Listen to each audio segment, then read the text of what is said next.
And I welcome you back to the Dobrenic channel. Tonight we are talking about Lake Oroville. It's your daily update. This is day 6. As long as the weather continues to come in, we will be talking about it. Until then, I will try to be doing a daily forecast minus Saturday here and there. I won't be around this Saturday, just in case anybody was wondering, but I will be back on Sunday. I will be back tomorrow for sure, earlier in the day. And at the end of this video, if you consider this worthy of a subscribe, please do so. Please hit that like button as well, as it helps get the word out. And also, if you do that and you become a subscriber, comment below. That way I can see what your feedback is, good or bad. Just keep it civil. If it's bad, if it's good, much appreciated. And if you do comment below and you have a suggestion, you can be like the new segment on my show. I will take 3 comments from the previous video and do what those people ask. So tonight we have 3 different people that piped in that want to know about different lakes in California, and we also have a viewer from Canada that wants to know what's going on in Alberta. So we will do that as well. So without further ado, let's roll right over to windy.com. We're going to start off in Canada here because somebody asked.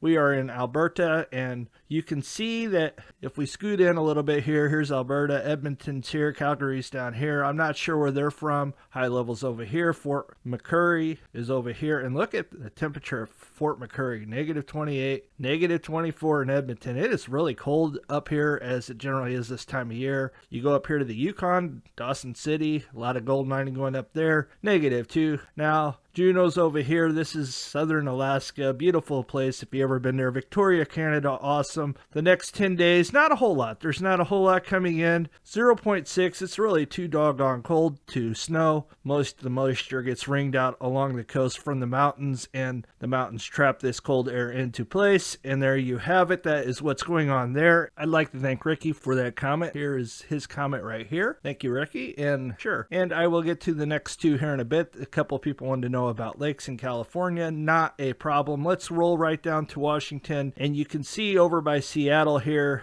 as we scoot in the next 10 days 2.5 inches, and look at this just to the east of Washington, 6.5. The atmospheric river has moved to the north, and look down here, they're talking right off the coast here in southern Oregon over by Gold Beach. You're talking 16 inches of rain, precipitation, and hardly any of that snow. So there's going to be flooding. This river is going to be flooded out. This is not a good situation. In northern California here, you can see Crescent City over here, 12.5. So this is just not good situation. Mount Shasta over here, they're going to get 8 inches of rain in the next 10 days. Not a good situation. Lake Oroville, 5.26. So you can see that they're calling for an extreme event coming again. Another atmospheric river with Oroville to the north is basically where this is all going to fall, and it's going to fall all the way over here to Oroville, and more snow is coming to South Tahoe. South Lake Tahoe has been crippled in the Sierra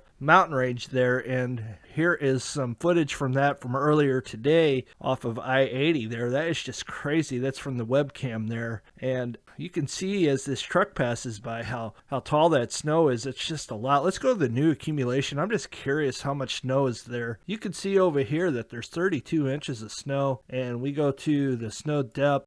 See that there's over 57 inches of snow over here. South Tahoe 45, and over here 63 inches. That is just an insane amount. And up here 74 inches. That is crazy. All along here is 50 plus inches, which is over 4 feet of snow, 4.5 feet of snow. Up here in Chester 63, and so here's your rain accumulation, and we go to the snow depth. 33 inches is the snow depth now, and then you go into new snow, 24 inches. Some people say that it's compacting, so we'll see if that's correct. We'll see how much the lake rises in the next 10 days. And it's a healthy debate. Is it compacting and turning into ice, which can happen and does happen. I agree with him, but yesterday's forecast was calling for a lot more rain and not a lot less snow. So we'll see what happens. This is the new snow that's coming, another 32 inches on top of it. So not quite as strong as it was, but this is going to be more of a rainmaker, as 4.6. There's going to be some warm moisture kick through, and when that warm moisture kicks through, the snow will melt. Now as we scoot down to further down here to Southern California here, you can see that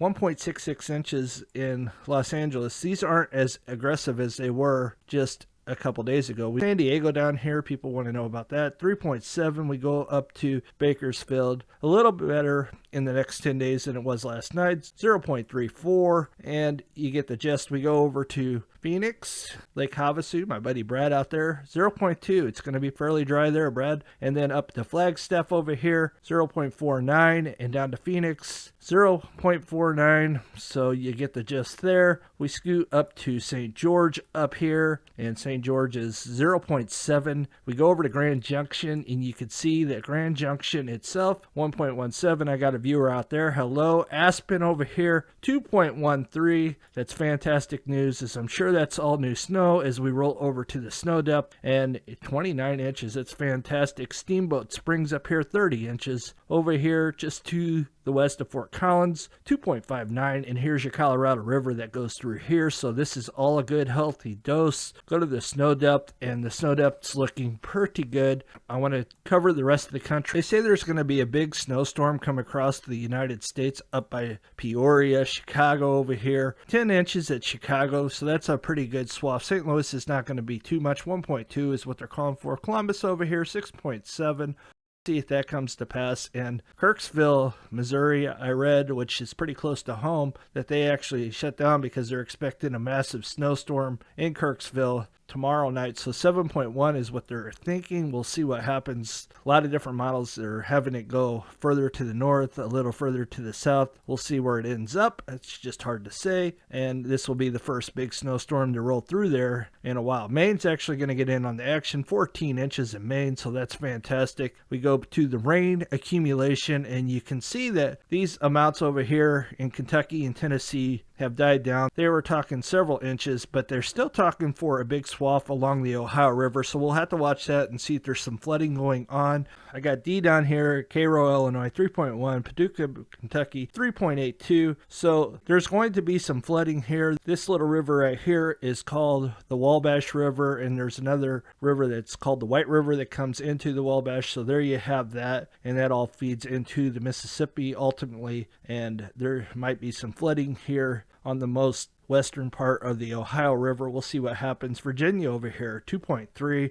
Miami's going to get a little bit of rain, 0.62 in Miami. Up at Palm Bay, up here, 0.4 and 1.7. So Florida's going to be a little wet, but nothing terrible. New Orleans over here, 0.53. Let's roll over to the lakes, as I got a couple more viewers that are wanting different lakes today. So I have a viewer right here who asked, how about Lake Berryessa? I see the chart thingy, but it looks better when you do it. So this is FPV Girl. This was 19 hours ago. I said, sure, I would be happy to talk about Lake Berryessa. Not a problem, but there is a problem. So as I go over here to the charts, here we are at Berryessa, and you can see absolutely nothing going on there. So I do apologize for that. There's nothing I can do about that. That's just what it is. It is what it is. And if this changes, I will be happy to talk about this in the future, and I will keep this in mind, and you could be on there. There was also a lady, Brenda here, 19 hours ago, says, can you please check the water levels at Lake Paris? Sure, I can, absolutely. Lake Paris water level. The water level at Lake Paris is 1,579.19 feet. Wednesday, December 29th, 2021, 12 a.m. The level is 30.69 feet above full pool of 1,548.50 feet, and the changes since yesterday, it's down 0.02 feet, and full pool is 1,548.50 feet, as I just said. We are over to Lake Shasta. We will see what's going on at Lake Shasta.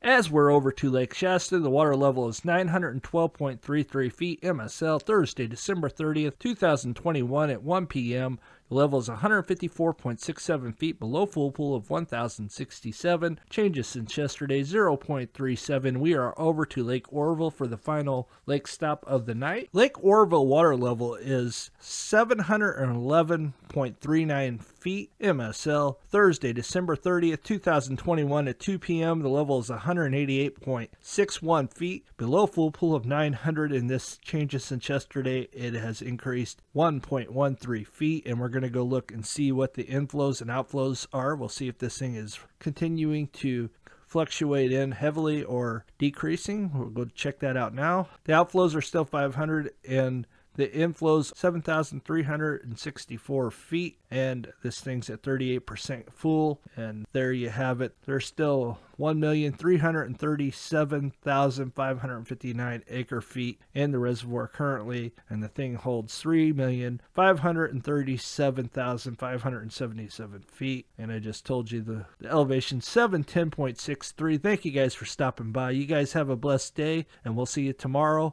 earlier in the day. Have a blessed day. God bless.